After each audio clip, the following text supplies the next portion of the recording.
எவ்வளவு பிரச்சனை miss understanding கொண்டு வர ட்ரை பண்ணியும் பிசாச தோற்று போய்விட்டான். கடைசியில ஒரு நாள் காலையில அந்த புருஷர் என்ன பண்ணார், அந்த வீட்டு தலைவர் உட்காந்து காலையில நியூஸ் பேப்பர் படிச்சுட்டு இருந்தாராம்.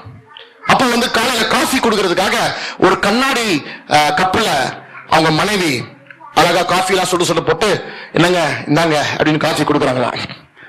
இவர் நியூஸ் பேப்பர் படிச்சுக்கிட்டு ஒரு கையில அப்படி காஃபியை வாங்குறாரு, அவங்க காஃபியை கொடுக்குறாங்க. அப்போ பிசாசு பார்த்தாலாம், இதான் நல்ல வேலை, இதான் சரியான சமயம், இப்போ அந்த கப்பை தட்டி விட்டலாம், என்ன நடக்குது வீட்டுல ஒரு பெரிய ஒரு பூகம்பம் வெடிக்கும் பாரு அப்படின்னு சொல்லி வாங்குற சமயத்துல அந்த கண்ணாடி கப்பை ஸ்லைட்டா பிசாசு தட்டி விட்டானா. கண்ணாடி கப்பு பொத்துன்னு கீழே விழுந்து என்ன ஆகும், துண்டு துண்டா உடைஞ்சு போச்சு, நொறுங்கி போச்சு, காஃபி வீடு ஃபுல்லா காஃபி கொட்டி போச்சு. இப்போ பிசாசுப்பா இப்போ நடக்க போது பாரு பிரச்சனை அப்படின்னு நின்று பாக்குறானா. அப்போ அந்த கணவர் சொன்னாரா மனைவியை பார்த்து, நியூஸ் பேப்பர்லாம் மூடி வச்சுட்டு என்ன மன்னிச்சிருமா, நான் தான் கொஞ்சம் கவனக்குறைவா அந்த கண்ணாடி கப்பை வாங்கிட்டேன்.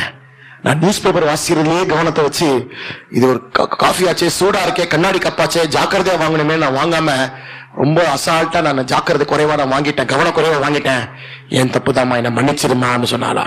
உங்க மனைவி சொன்னாங்களா, இல்லைங்க ஏன் தப்பு தாங்க, மன்னிச்சிருங்க, நீங்க நியூஸ் பேப்பர் படிச்சுட்டு இருக்கீங்க, நான் தான் உங்ககிட்ட என்ன பண்ணிருக்கணும், கொஞ்சம் கேர்ஃபுல்லா உங்களை பார்த்து நீங்க பிடிக்கிறீங்களான்னு பார்த்து நான் விட்டுருக்கணும், நான் தான் கொஞ்சம் கவனக்குறைவா கொடுத்துட்டேன், இது ஏன் தப்பு தான், என்னாலதான் ஆச்சுன்னு அவங்க சொன்னாங்களாம். அன்னைக்கே அந்த வீட்டை விட்டு பிசாச ஓட்டம் பிடிச்சி வெளியே போனானா, திருப்பி வரவே இல்லையா. ஒரு அலையிலையா சொல்ல மாட்டீங்களா? ஏன் அலையிலையா சொல்ல மாட்டீங்க? நம்ம வீடு அந்த மாதிரி இருக்க மாட்டேன் அப்படின்னு நீங்க யோசிக்கிறீங்கன்னு நினைக்கிறேன்.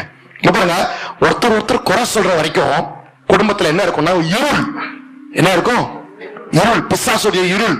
ஆனா குறையே சொல்லாம இல்லங்க ஏன் தப்பு தான், நான் காரணம், மனைவி இல்ல நான் தப்பு, நான் திருத்திக்கிறேன் அப்படின்ற லெவலுக்கு வந்துட்டோம்னா நம்ம குடும்பத்துல தேவனுடைய மகிமையான வெளிச்சம் நம்ம குடும்பத்துல பிரகாசிக்கும்.